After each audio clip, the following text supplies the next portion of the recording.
Okay, so let's talk about a topic that you probably heard or read me speak of, and it's called protein pairing. Now, protein pairing is simply pairing two different proteins together, one high fat, one lower fat, on your plate at the same time. It's just a great way to maximize flavor, satiety, okay, and taste, obviously, without the calories, right? Instead of having a ribeye, which is one of the highest fat cuts of meat. I guess Wagyu may be the highest, but ribeye is pretty calorie dense coming from fat. So I don't want to do that. If I have it at home, I'm gonna have probably a half a ribeye, and I'm gonna pair that with, say, shrimp, right? A lower fat protein. So that way I can kind of have what I want. I want the ribeye, I want that flavor, and then I pair it with another protein,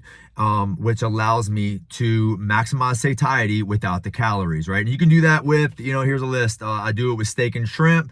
I do it with ground beef and egg whites. You can do it with salmon and chicken breast. You can do it with, or salmon and shrimp. You can do that with ground beef and ground turkey. You can do that with ribeye and scallops. You can do that with chicken and cashews. So notice how I even toss nuts in there. Nuts is a fat, right? It doesn't have a lot of protein in it. It has mostly fat in it, but let's say I'm lacking fat. If I have a high protein meal like chicken, or maybe it's shrimp, or maybe it's like just a very low fat, high protein meal, and it's lacking fat, and I need that fat. I'm lacking fat in my day. I'll throw some nuts, a little handful of nuts, maybe 20, 30 grams of cashews or almonds or pecans in the mix to add to my plate, because it's just too low fat. So these are things that I'm always thinking about when I'm eating food. And I need you to be more mindful of that too. And some of you guys may think this is like extreme. It's not. It's just skills that I've acquired over the years of doing this, and tactics and strategies. These are things that help people kind of have their cake and eat it too, right? I want you to stop dieting. I want you to stop saying I can't have this and I can't have that, or this food's good and that food's bad, right? Have it all. You can have anything you want, but you can't have it all, right? There's going to have to be sacrifices that are being made, but that doesn't mean you can't have red meat again. Now, if it's something religious or moral about it, that's a whole different story. But if you're just eliminating red meat completely because of calories, I don't think you need to do that. You can just choose a lower cut meat. You can do a filet instead of a ribeye, or you can have a ribeye, but not all of it, and pair it with another low fat protein, right? These are things that I do on a regular basis. All the time I'm doing this stuff so I can have the things I want. For instance, this morning I had shredded chicken, all right, by itself, all right, with a chocolate croissant. Okay? Little extreme, but I wanted a chocolate croissant. And a chocolate croissant is what? It's primarily fat with some carbohydrates, right? And then I had my shredded chicken, which is purely protein with a little bit of fat in it, but it's a very low fat chicken that I paired with a high fat, higher carb food, like a croissant. I wanted a croissant, and I worked it into my calories. I wasn't going to have a ribeye, macaroni and cheese, a glass of wine, bread and butter, and the chocolate croissant.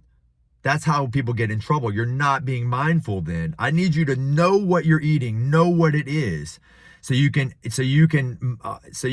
intelligently make the decisions necessary to get the body you want and the health, right? You don't need to restrict everything you love. It's not going to work. It's never worked. And you keep trying. You guys keep trying to be so restrictive that you can never sustain anything. You can't adhere to it because it's too restrictive. So I'm trying to tell you, I'm trying to yelling from the rooftops that you can have your cake and eat it too. 90-10 rule. 90% of your diet should be coming from real foods. The proteins, the carbs, the vegetables, the fruits, the dairy, some nuts, some seeds, right?